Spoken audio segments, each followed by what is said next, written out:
Olá a todos e todas, um prazer estar aqui com vocês novamente. Estamos encerrando as atividades do Espaço Aberto esse ano e recomeçando em janeiro. Esse ano o Espaço Aberto conseguiu consolidar suas atividades, né? Tivemos aqui o curso Recortes, que foi muito interessante, conhecemos muita gente interessada na psicanálise, em estudar psicanálise, falamos aí nesse curso de alguns conceitos básicos para a psicanálise e tivemos a oportunidade de conhecer e de encontrar pessoas muito interessantes e muito participativas. Certo? Espero que no ano que vem, com os novos cursos que estamos planejando aí introduzir, a gente possa revê-los e conhecer também pessoas novas que estejam interessadas em estudar e construir saberes em psicanálise, ok? Então acompanhem as nossas redes sociais, fiquem de olho, porque para o ano que vem nós já estamos preparando algumas novidades, ok? No campo de estudos, né, de trabalhos. Também iniciamos o grupo de leitura dirigida, né, do Seminário 22, RSI, e conseguimos um pouco mais, creio que até talvez início de dezembro ainda estejamos lendo o RSI, também está muito interessante, e seguimos com a leitura do Seminário 6, O Desejo e Sua Interpretação, que também segue. Ok? Então, hoje eu resolvi apresentar para vocês um texto que eu escrevi sobre um texto de Lacan que se chama A Terceira, certo? É um texto de virada teórica, que marca uma virada teórica e que se orienta em direção à clínica do real, a clínica dos nós, a clínica dos equívocos. Ok? Então eu vou ler para vocês, não esqueçam de deixar seus comentários, suas perguntas, não é? Para que a gente possa fazer uma troca. Agradeço que vocês tenham seguido a gente esse ano e espero encontrá-los saudáveis e felizes o ano que vem aqui no Espaço Aberto, tá bom? Vou ler o texto então. A terceira. A terceira, assim nomeia Lacan seu trabalho de apresentação no Congresso da Escola Freudiana em Roma, em 1974. Congresso cujo tema era a clínica do real. Seu texto tem esse título já que esta era a terceira vez que Lacan apresentava um trabalho em um congresso em Roma. Sua primeira intervenção em Roma foi Função e Campo da Fala e da Linguagem, em 1953, e sua segunda apresentação foi em 1967, com o discurso da escola freudiana, texto que discutia a proposição sobre o psicanalista na escola. Todos os três trabalhos marcam movimentos importantes da teoria. Nesse momento de escrito da terceira, Lacan está entre os seminários 21 e 22, quer dizer, entre os equívocos e a topologia. Os equívocos, sabemos, trata da relação entre som, letra e significante. Refere-se ao encadeamento significante, no sentido em que pode ser lido de diversas formas, de acordo como se corta essa cadeia. Então, por exemplo, o próprio nome do Seminário 21, Le Nom du Père, pode ser lido Le Nom du Père, os nomes dos pais, ou do pai, ou Le Nom du Père R. Né? Então, é uma cadeia que pode ser lida de duas formas diferentes, dependendo aonde se corta essa cadeia. Então, a gente pode ler Le Nom du Père ou Le Nom du Père R, certo? Isso tem a ver com a noção de equívoco significante do Lacan, que é essa relação entre som, letra e significante, que pode ser lido de diversas formas, dependendo de onde se corta esse encadeamento. Quanto à topologia, Sabemos também que Lacan sempre utilizou grafos, esquemas, matemas na tentativa de materializar a psicanálise. Em seu último ensino, se utiliza dos nós para apresentar a dinâmica dos gozos no ser falante, efeito da relação com o significante. O eixo central desse texto, do texto A Terceira, é a economia dos gozos, outro retorno de Lacan a Freud, onde Lacan aprofunda a questão da dinâmica desta economia no funcionamento psíquico do sujeito. Ao dar ênfase à regulação simbólica dos gozos, Lacan explora a dinâmica dos modos de interpretação e seus efeitos nesta economia. O gozo copula com as palavras e o verbo encarnado são expressões que Lacan utiliza para construir a ideia de corpo, essa substância gozante, esta caixa de ressonâncias onde significantes ecoam, interferindo na dinâmica, na economia dos gozos. Inicia o texto com uma série de equívocos significantes, onde busca sustentar que é este o meio que o analista tem de tocar o gozo fálico, para que daí algo se esvazie e possa transformar-se em gozo de vida. Por exemplo, gozo de vida entendido aqui como gozo no corpo, gozo como antes do júbilo especular, o gozo que vivifica. Em todo o texto, há um esforço de Lacan de mover a teoria da linguagem para la língua, do simbólico e imaginário para o real. Então, refere-se às onomatopeias como a figura de linguagem que remete à la língua, essa língua singular composta por significantes que ressoam no corpo sem ter como objetivo a comunicação, ou seja, não está no código ainda, não são palavras que se entende, não é? É para além da comunicação, é para além do sentido. Tem relação, sim, com o puro gozo do ressoar da fala no corpo, já que la língua civiliza algo do gozo, quer dizer, transforma gozo opaco em objeto A. Essa dinâmica se mostra na experiência de uma análise. As intervenções devem ir em direção a reduzir o gozo sentido e o gozo fálico, o que provoca um aumento do gozo da vida. Por isso, Lacan nos diz que em uma análise há que se reduzir o sentido, e isso se consegue através do corte interpretativo, enquanto que interpretar o sintoma pelo equívoco permite reduzir o gozo fálico. Isso reitera a relação entre palavra e gozo e mostra os efeitos da regulamentação simbólica na substância gozante. Graziella Brodsky ressalta de A Terceira a ideia do corpo como essa caixa de ressonância. Lalang ressoa no corpo do ser falante e isso causa. Encontra-se aí uma divisão radical entre linguagem e la língua. Esta somente se pode imaginar, la língua somente se pode imaginar em relação a um corpo onde ressoam as palavras, ou seja, o corpo do falacer ressoa por efeito dos significantes que lhe tocam. Ressoa pelos significantes que o balbucio tenta aprender, porque o ressoar já é um tratamento do gozo. Por isso, há um ser que goza sozinho com a própria língua. É porque se goza com a fala que o ser falante se constitui sob essas duas dimensões do que se lê na escuta e do que se escreve.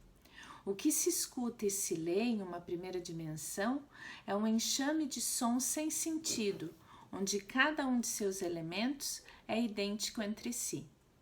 É a partir da dimensão de la língua que o enfance é marcado pelo gozo da fala. É escrito um caminho de gozo. Esse enxame de significantes faz fenda na carne, faz furo. Lacan introduz a dimensão do corpo ressoante, caixa acústica onde ecoam as palavras, o que tem relação com a capacidade de fonação do parletre. Tal concepção vai ser decisiva em como pensar a interpretação no último ensino.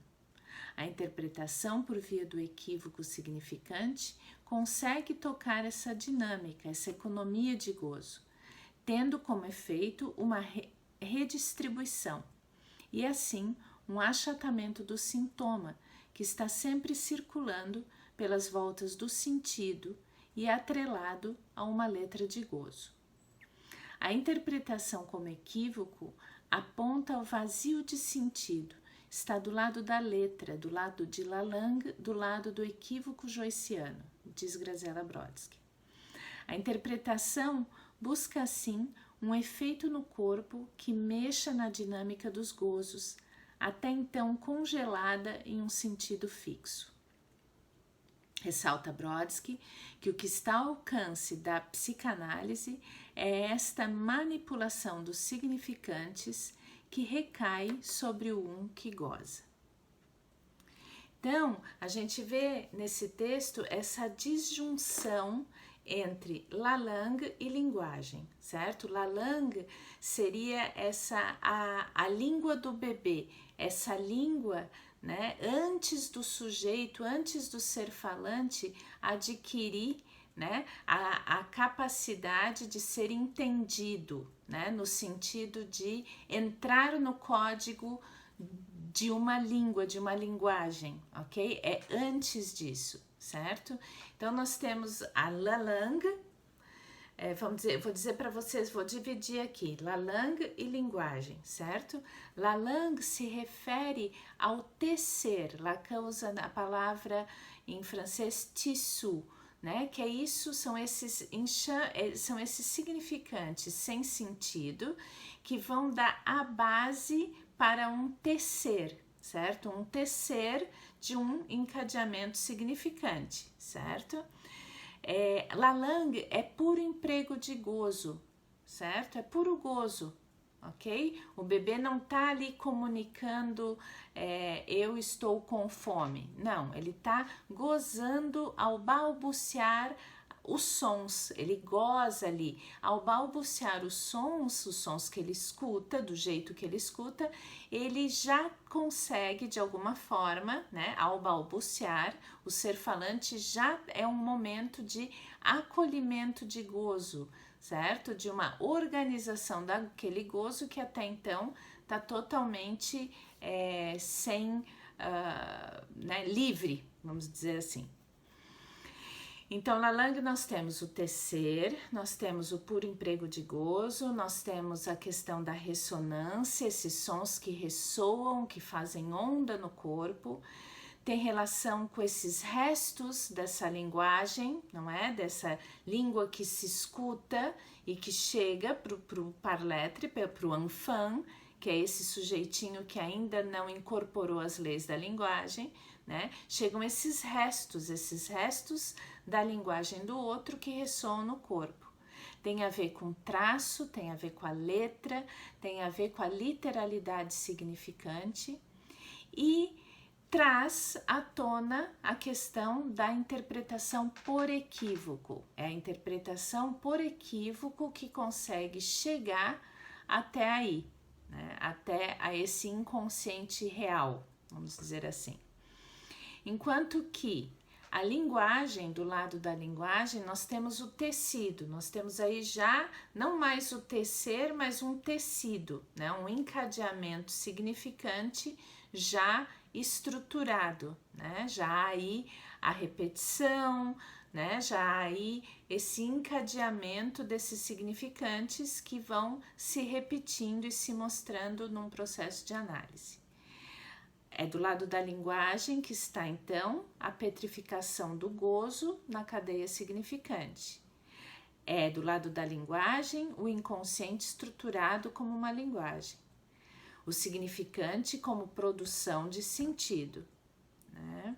E como é que a interpretação atinge ou consegue tocar algo desse inconsciente estruturado como linguagem?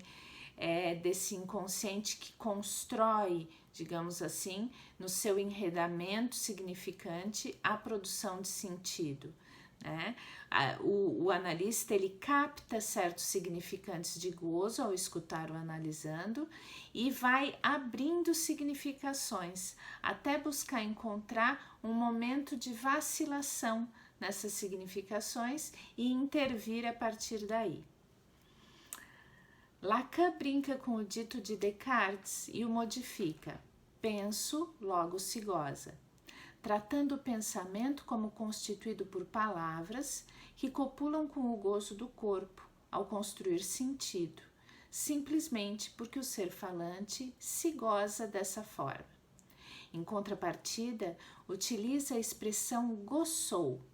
Lacan se utiliza do ronronar do gato para exemplificar do que trata essa expressão. Esta refere-se à capacidade do ser falante de emitir sons, da voz que toca o corpo sem mesmo saber falar com código. Se refere a esse efeito primário do gozo da fala, da lalang de cada um, primeiro efeito de alojamento de gozo. Então, novamente, outra disjunção. Temos de um lado o gozou, né? E de outro o se goza. O gozou está aí dentro, né, da noção do gozou, lalang, o ronronar, isso que ressoa no corpo inteiro, né? Quando tu pega um gatinho e ele começa a ronronar, tu não sabe onde começa aquele ronronar, porque o corpo inteiro dele vibra, certo? Então tem relação com isso do gozou, somos seres de gozo, certo? Gozamos ao emitir sons, certo? Então tem a ver também com o santome, tem a ver com o resto da linguagem, né? Isso que nós estávamos falando anteriormente, com esses restos que marcam, que têm efeitos sobre o corpo do ser falante. Tem relação com o gozo opaco e tem relação com o não penso, sou essa substância gozante, certo? Enquanto que do lado do se goza, né, ou o se goza, está do lado a linguagem, o falar sobre, a queixa a qual chega o sujeito na clínica, tem relação com o sintoma, tem relação com o gozo que passa pelo deciframento, tem relação com a construção de sentido, tem relação com o se penso, gozo. Sobre Lalang, Lacan a nomeia de animação. Se trata da animação em um sentido de remexer, de fazer cosquinha, de coçar, de um furor, para dizê-lo toda a animação do gozo do corpo. Tá? Tem a ver com isso no corpo, com essa sensação no corpo. Isso é Lalang. Agora, sobre o nó que Lacan nos apresenta no texto. É preciso ter em mente, em primeiro lugar, as propriedades da topologia no que concerne às suas dimensões, a sua materialidade e seu achatamento, que envolve o deslizamento de um espaço sobre o outro. Então, vamos lembrar que nesse texto a gente está falando da regulação do simbólico sobre uma economia, certo? E uma economia, né, se transforma, certo? Um gozo vai poder, cada tipo de gozo vai poder se imiscuir no outro, certo? É disso que se trata. Então, se esvazia, por exemplo, o gozo do sintoma e acresce algo do gozo de vida do sujeito. Se esvazia algo através das interpretações do analista, etc. Se esvazia algo do gozo sentido, por exemplo, e algo do gozo sintomático pode aparecer, não é? Ou algo do gozo de vida pode aparecer, ok? É uma questão de diminuir e aumentar, certo? Aí é que tá, é uma transformação, é uma redistribuição dos gozos, nesse sentido em que enquanto um diminui, o outro aumenta. Nesse nó, Lacan situa o objeto A no centro do seu esquema porque é mais de gozar, é condição de todo gozo. Ele define a possibilidade de vários lugares para o gozo, o situa entre os registros. O gozo sentido, na interseção entre imaginário e simbólico, o gozo do outro, que tem várias dimensões esse gozo do outro, vamos dizer assim, né? Dentre elas está o gozo de vida, está o gozo opaco, está o gozo feminino, está o gozo no corpo, certo? Ele se localiza aí entre real e imaginário, e o gozo fálico, que se localiza entre simbólico, na intersecção entre simbólico e real. O objeto A é o lugar do mais de gozar, localizado na interseção dos três registros e interfere diretamente na dinâmica dos gozos. É para onde se direciona as intervenções do analista no intuito de esvaziar esse lugar de empurre à repetição. Esvaziar tem como efeito uma redistribuição de um gozo petrificado no objeto para outros campos de gozo e assim mexe nessa dinâmica, transformando-a. Não se trata de redução de gozo ou perda de gozo, trata-se de transformação de um gozo a outro, de uma redistribuição de um gozo a outro. Nesse sentido, Lacan enfatiza a interpretação que vai em direção ao vazio de sentido, vai do gozo à letra, remete ao equívoco, à literalidade significante, a Lalande. Vocês podem perceber no grafo, no nó, que o gozo do outro tem escrito ciência embaixo, né? Tem uma flechinha que aponta para a ciência. Isso se deve ao fato de o discurso da ciência estar sempre tentando colmar, tapar a falta constitutiva que se dá entre o imaginário e o real.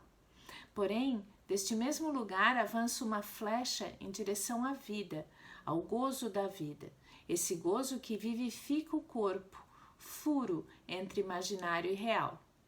Lacan não identifica o corpo como real, supõe um corpo natural desenlaçado desse real que em algum momento se enlaça pelo encontro com o significante. Nomeia então a existência como real, o simbólico como furo e o imaginário como corpo, como consistência.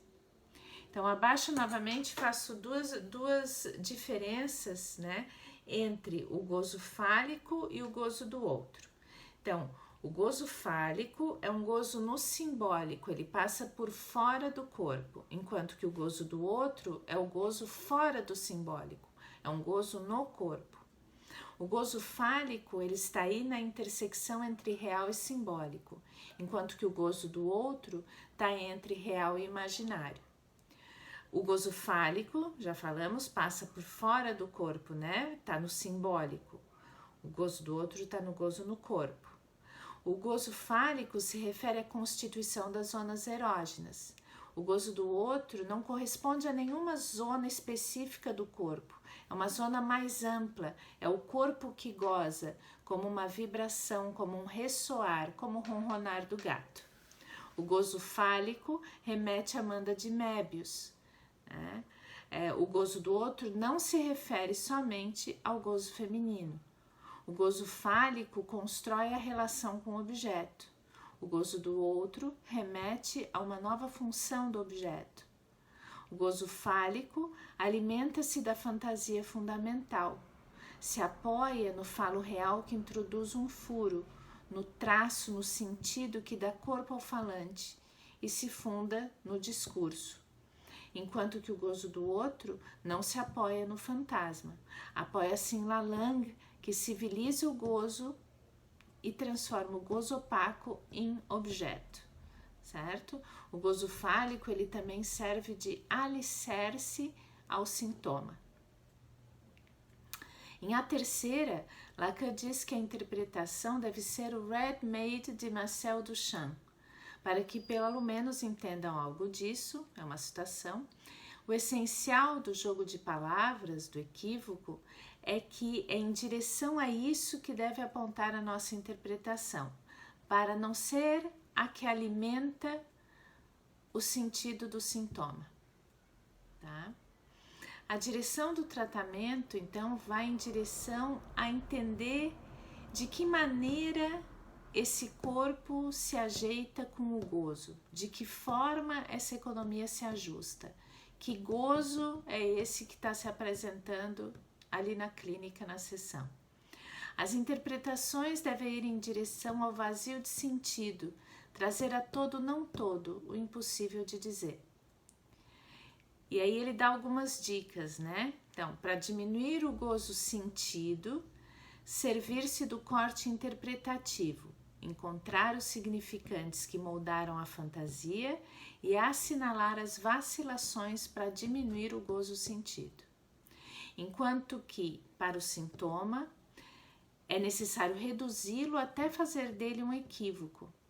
Diminuir o gozo fálico, que tem relação com o sintoma, passa pela interpretação por equívoco, com o intuito de tocar no real, que se solte das amarras simbólicas, transformando-se em gozo de vida, aumentando o gozo de vida.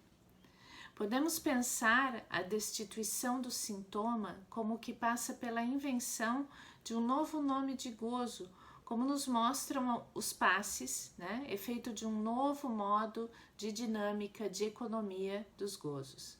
Em muitos testemunhos, os passantes dizem ter tido um encontro fortuito com sintagmas que conseguiam agarrar, por fim, algo do real, sintagmas que ecoaram no corpo.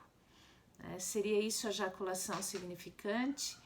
A interpretação jaculatória são coisas que eu estou em busca, estudando, né, para entender um pouco mais, né, do que seria essa interpretação jaculatória, o que seria isso que se chama jaculação significante, que parece que tem a ver com essa questão do ressoar no corpo, né, do ressoar do simbólico no corpo, do significante no corpo, e algo que parece que tem relação com esse efeito de uma certa possibilidade do simbólico agarrar algo de um real, tá?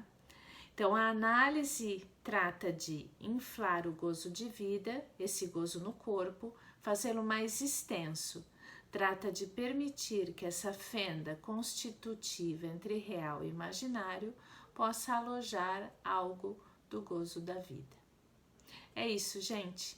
É um texto bastante difícil, como eu disse para vocês, assim, eu consegui fazer isso com uma série de tradutores desse texto, né? E foi o que eu consegui construir através do estudo e da leitura desses outros textos que buscam entender a terceira.